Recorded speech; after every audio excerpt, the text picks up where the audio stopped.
உலக சிநேகம் தேவனுக்கு விரோதமான பகை. இஸ்ரேல் ஜனமாய் இல்லாவிட்டாலும் தேவன்கிட்ட டைரக்டா பேசுற பாக்கியம் பெற்ற தீர்க்கதரிசி தான் இந்த பிழையாம். தேவன் சொன்னது போல இஸ்ரவேலை சபிக்காமல் ஆசீர்வதிப்பதிலிருந்து பிழையாம் தேவ சித்தம் செய்து தேவனுக்கு கீழ்ப்படிந்தவராய் ரொம்ப நல்லவராகவே நம் கண்களுக்கு காட்சி அளிக்கிறார்.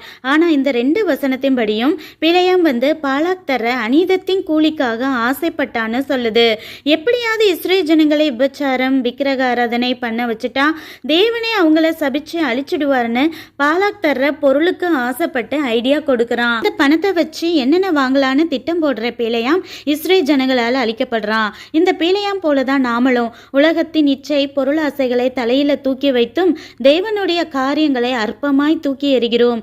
அந்த பணம் பிழையாமே ஜீவானை காப்பாத்த யூஸ் ஆகாத மாதிரி இந்த உலக ஆசைகள் நமக்கு நித்திய ஜீவனை கொடுக்காது என்பதை உணர்ந்து உலக சிநேகத்தை வெறுப்போம்.